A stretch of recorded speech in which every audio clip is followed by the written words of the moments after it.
Pada kesempatan kali ini ada 3 hal yang hendak saya sampaikan. Yang pertama, bahaya para pengasong khilafah. Dari awal saya katakan ini bahaya. Mengapa berbahaya? Satu, ini anak-anak muda harus paham ini, karena harus bisa mengkanter-kanter opini, kontra narasi kalau kata orang sekarang. Satu, alasannya nggak ada perintahnya mendirikan khilafah itu. Jadi kalau ada orang Hizbut Tahrir kekeh banget tuh ngajak kita mendirikan khilafah, termasuk yang geger geden dari Bandar Lampung ini, Khilafatul Muslimin. Ada anggotanya nggak di sini nih ya? Jadi kalau mereka kekeh ngajak kita mendirikan khilafah, gampang ngejawabnya. Tunjukkan satu saja perintahnya kalau ada dalam Quran maupun hadis yang memerintahkan menegakkan khilafah. Saya yakinkan mereka tidak bisa menunjukkannya. Nggak akan ketemu dalilnya. Nah, bayangkan kalau nggak kita kanter kayak gini, ada jutaan bangsa Indonesia dimanipulasi mereka. Demo menegakkan khilafah. Seakan-akan menegakkan khilafah itu jihad fisabilillah. Padahal ini manipulasi, kebohongan atas nama agama. Anak muda mesti pandai melakukan kontra narasi. Tidak ada satupun perintahnya dalam Al-Quran dan hadis untuk menegakkan khilafah. Jadi perjuangan menegakkan khilafah itu mubadir. Kalau perintah sholat ada, perintah zakat banyak, perintah silaturahim banyak. Yang kedua, mengapa bahaya para pengasong khilafah tersebut? Ketika mereka saya ajak diskusi, iya Ustadz, emang nggak ada perintahnya menegakkan khilafah kata mereka, tapi kan nggak ada larangannya. Nah, inilah masalahnya. Saat orang hendak mendirikan khilafah, maka dia mau tidak mau akan membubarkan negaranya sendiri. Orang kalau sudah ingin mendirikan khilafah, satu, dia anti Pancasila. Pancasila togut kata mereka. Dia akan anti Undang-Undang Dasar 1945. Itu hukum kafir kata mereka. Mereka akan anti Negara Kesatuan Republik Indonesia dan anti Bhinneka Tunggal Ika. Inilah masalahnya. Ketika orang hendak mendirikan khilafah, maka mau tidak mau dia akan memberontak negaranya sendiri. Itu mau tidak mau. Rumusnya pasti ke sana. Kalau nggak percaya, dialog sama orang Khilafatul Muslimin. Ujung-ujungnya apa? Kita revolusi Indonesia, kita bubarkan, kita tegakkan khilafah. Ngobrol sama orang HTI. Sekjen HTI ketika ditanya oleh Aiman, kalau tidak salah itu, berarti kalau Anda menegakkan khilafah, Pancasila nggak ada dong. Dia nggak mau jawab. Sebetulnya dia ingin mengatakan Pancasila itu tauhid. Pancasila dihapuskan, negara dibubarkan. Itulah bahaya mereka. Dan ini dalam Islam dosa yang sangat besar sekali. Nah, perlu saya kasih tahu, dosa nomor 2 setelah syirik. Nomor 1 kan syirik ya. Dosa nomor 2 setelah syirik itu adalah memberontak kepada pemerintah yang sah. Nabi sallallahu alaihi wasallam telah bersabda, "Man kharaja minat ta'ah wa faraqal jamaah."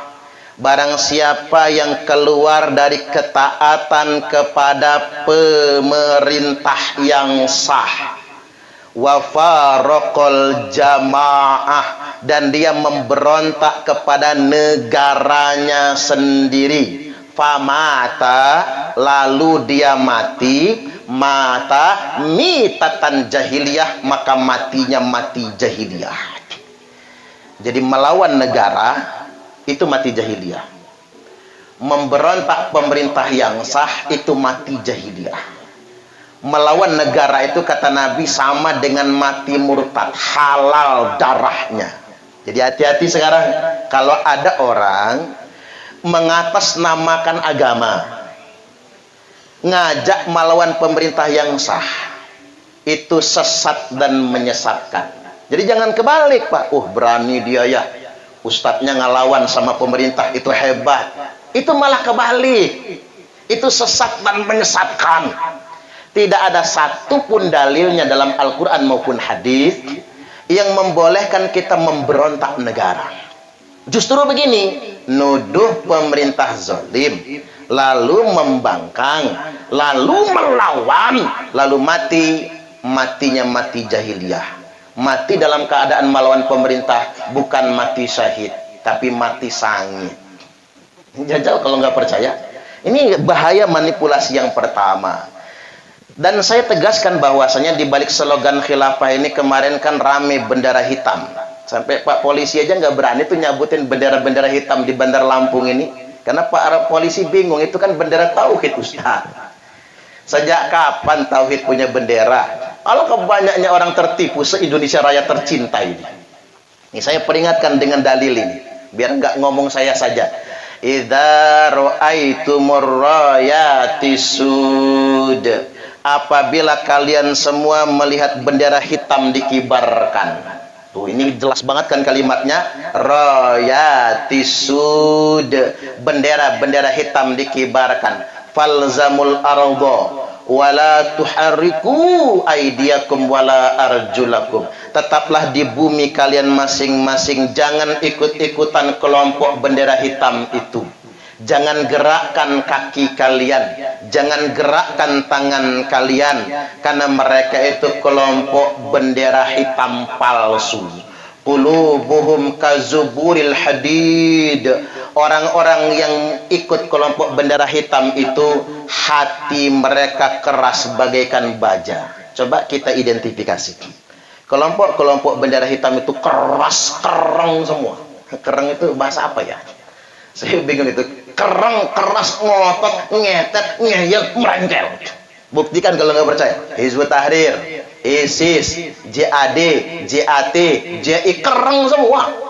Merasa paling benar dewe, hatinya keras bagaikan baja. Karena memang riwayatnya mengatakan begitu. Qulubuhum kazuburil hadid. Hati mereka keras bagaikan baja. La yafuna bi ahdin wala mitsaqin. Mereka selalu merusak perjanjian dan merusak kesepakatan. Dalam konteks bernegara, mereka merusak kesepakatan negara kesatuan Republik Indonesia. Seperti kata Pak Zulkarnain, para pendahulu kita, para founding father pendiri negara kita, bersama para pemuda telah bersepakat terhadap negara kesatuan Republik Indonesia. Nah, mereka akan melanggar kesepakatan tersebut. Satu dapat kita. Yang kedua sekarang, bahaya gerakan anti pemerintah berkedok syariah. Nah, kita ini dimanipulasi kata syariah ini sih ya. Hati-hati dengan syariah, banyak bohongnya. Investasi syariah, bodong taunya. Toko syariah, nepo. Perumahan syariah, saya ini korban manipulasi perumahan syariah saya ini. Saya pikir saya ini syariah nih bagus. Begitu saya investasi, Pak, beli perumahan di sana, rumahnya nggak jadi-jadi. Begitu rumahnya sudah jadi, Bapak Ibu, listriknya kagak ada. Borok-borok listrik yang meteran, Bapak Ibu, kabelnya aja nggak ada. Ini kata saya, naruh kabelnya di mana? Nanti dindingnya dibobok katanya. Nah, gimana cara orang ngebangun? Karena duit kita sudah masuk, dibangun rumah nggak selesai, kata saya minta duit saya kembali. Nggak bisa, kata dia. Kalau duitnya kembali, duitnya pulang separuh. Duh, kalau ingat itu Pak, nyesek rasanya itu. Jadi hati-hati dengan yang berkedok syariah. Banyak orang awam percaya, oh syariah, jihad fisabilillah, padahal itu gerakan manipulasi. Mereka mengatakan ingin menegakkan syariah tapi melawan pemerintah, padahal perbuatan tersebut melanggar syariah. Oh, syariah itu simpel kok, tinggal mengamalkan. Syariah itu apa sih Bapak Ibu? Sholat, ya tinggal diamalkan kan? Ngapain pakai demo berjilid-jilid? Tinggal diamalkan. Zakat tinggal berbagi. Syariah itu apa? Ibu-ibu taat suami. Ibu-ibu ini taat gak suami? Taat ya? Ya nggak usah muluk-muluk. Ibu-ibu nggak masuk surga nggak demo menegakkan syariah. Ibu-ibu mah gampang, tinggal taat sama lakinya masuk surga. Kan perempuan paling gampang masuk surga, taat suami. Paling gampang masuk neraka, ngelawan suami. Makanya ibu-ibu kalau pengen masuk neraka, ngelawanlah sama suami. Suami lagi tidur, bu, sepak palanya, gratis masuk nerakanya. Artinya simpel, syariah itu simpel sekali. Sama tetangga baik, jangan iri sama punya tetangga, kan syariah itu. Tetangga beli mobil menggigil, itu nggak syariah.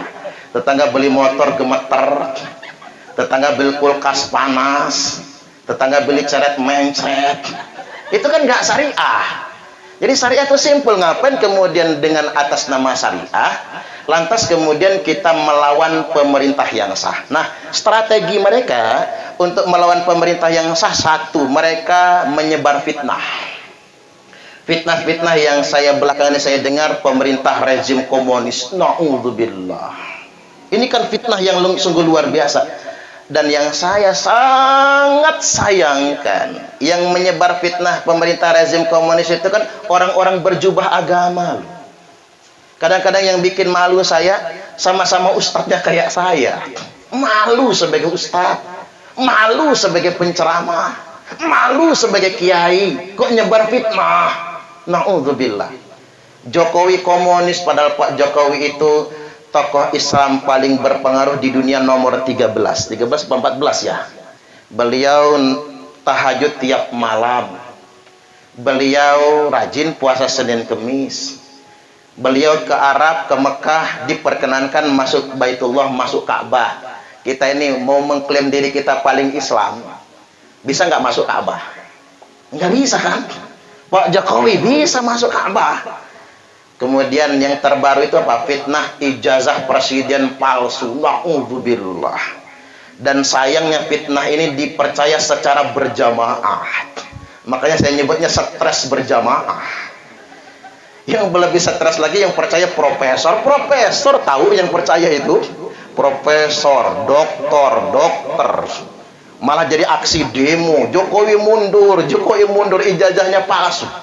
Padahal jelas-jelas SD-nya mengatakan Pak Jokowi sekolah di sini. SMP juga mengatakan begitu. SMA-nya menyatakan begitu.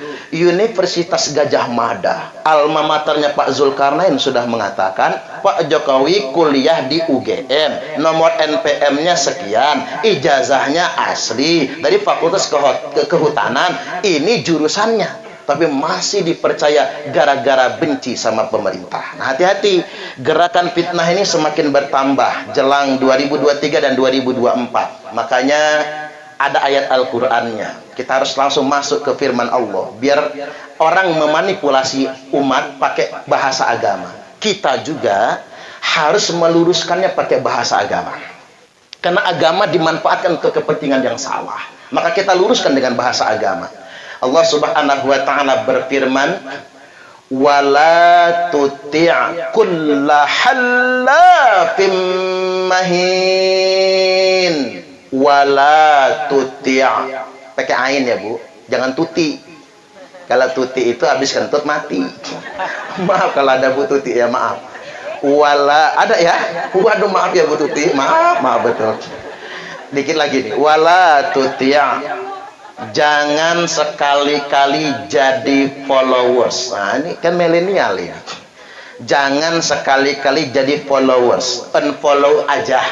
Wala tuti', jangan ikut-ikutan kullahallaf,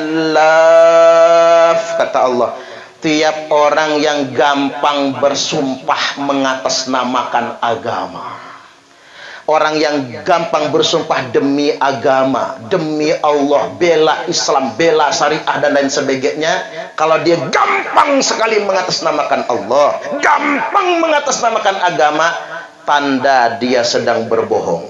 Kalau kata ulama, orang beriman nggak mudah mengucapkan demi Allah. Apalagi gaya-gayanya di medsos itu pakai mubahalah segala lagi ya. Quran taruhnya dan sekepala mubahalah gitu. Apa tujuan dia mubahalah? Buat memanipulasi orang awam. Padahal mubahalah nggak boleh begitu caranya. Harus ada lawan yang jelas. Makanya saya mendukung Kepolisian Republik Indonesia, orang yang melakukan mubahalah di konten YouTube-nya itu ditangkap. Dan sekarang sudah ditangkap itu. Karena dianggap menistakan agama. Enak aja dia memanipulasi agama atas nama Allah pakai Al-Quran dan lain sebagainya.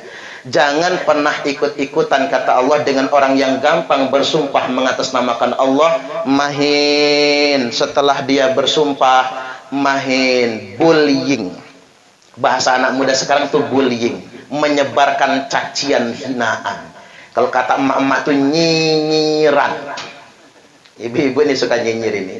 Apalagi hari Minggu ini pulang hajatan, nyinyirnya apa? Masakannya anyep semua. Cangkem emak-emak tuh jahat bener loh. Ngomentari masakan orang, bullying itu. Hati-hati dengan bullying, termasuk di media sosial. Hamazin. Hamazin itu bahasa kitanya hate speech, ujaran kebencian. Menyebarkan ujaran kebencian. Coba kita lihat. Mereka sumpah-sumpah atas nama agama. Lalu mereka suka ngebully, terutama ngebully pemerintah. Lalu hate speech. Mereka menyebarkan ujaran kebencian. Ini keren banget ayatnya. Masya mim shin besar pakai tasdid, satu alif dikasih hamzah. Ini kalau bahasa kitanya masya itu artinya kesana kemari wara wiri. Ulang sekali lagi, kesana kemari wara wiri. Kalau bahasa kerennya apa? Viral. Mereka memviralkan sumpah-sumpah, memviralkan bullying, memviralkan ujaran kebencian binamim yang endingnya tujuannya adalah provokasi adu domba. Baik, di segmen terakhir saya sampaikan yang ketiga, hati-hati dengan isu kebangkitan. Karena pada kenyataannya isu kebangkitan Islam bukan kebangkitan, tapi kekacauan. Fakta sudah menunjukkan kebangkitan Islam di dunia Arab, judulnya apa? At-Tauratul Arabiyah, kebangkitan Arab. Dimulai tahun 2010 boomingnya, disokong oleh Amerika Serikat dan dunia Barat. Tapi kenyataannya kebangkitan Islam di tanah Arab bukan sebuah kebangkitan, tapi faktanya kehancuran. Tunisia, Presiden Ben Ali jatuh. Yaman, Presiden Ali Abdullah Saleh jatuh. Mesir, Presiden Husni Mubarak jatuh. Libya, Muammar Gaddafi jatuh, sampai sekarang perang saudara. Suriah, Bashar al-Assad perang saudara di Suriah. Irak, Saddam Hussein jatuh. Afghanistan yang terbaru, siapa itu namanya? Ghani itu, Presiden Ashraf Ghani jatuh. Pada kenyataannya kebangkitan yang mengatasnamakan Islam di tanah Arab ternyata bukan kebangkitan, tapi kekacauan yang mengatasnamakan agama. Dan Indonesia sudah diuji cobakan dan sedang direncanakan isunya apa? Kebangkitan umat Islam 2024. Sekali lagi saya ingin tegaskan, isu kebangkitan umat Islam 2024 bukan kebangkitan, tapi itu rencana kekacauan, ingin mengadu domba sesama anak bangsa. Tegasnya, kalau ada provokator yang mengatasnamakan agama untuk mengadu domba sesama anak bangsa demi kepentingan politik dan lain sebagainya, maka Nabi mengingatkan, la yadkhulul jannata namam, tidak akan pernah masuk surga orang yang menjadi provokator, tukang adu domba. Segitu saja dulu. Kalau pengen panjang ceramahnya, lihat di YouTube aja. Judul YouTube-nya Ustadz Suparman Abdul Karim. Jangan lupa di subscribe ya. Sekarang subscribernya sudah 119.000. Sudah silver play button. Dan alhamdulillah per bulan sudah mencapai minimal 16 juta. Pernah sampai 26 juta. Alhamdulillah. Sainganlah sama gaji anggota dewan ya. Artinya buat anak muda, betul kata Pak Zul tadi, Anda berkarya saja. Hasilnya terserah apa. Saya ngonten YouTube dari 2015, tapi baru berhasil akhir 2021. Ada waktu sampai 5 tahun lebih untuk apa ada hasilnya. Anak muda jangan suka yang instan. Kalau yang instan itu maling motor, tapi matinya instan juga ya, digebukin orang. Jangan yang instan, berjuang saja. Siapa tahu kata Pak Zul tadi, di antara Anda ada yang jadi menteri, ada yang jadi gubernur, bahkan ada yang jadi presiden. Tapi jangan lupa, kalau Anda ada yang jadi presiden, Pak Zul angkat jadi menteri pendidikan, Pak Ustadz angkat jadi menteri agama ya. Baik, demikian, mudah-mudahan bermanfaat. Wallahul muwaffiq ila aqwamit thoriq. Wassalamualaikum warahmatullahi wabarakatuh.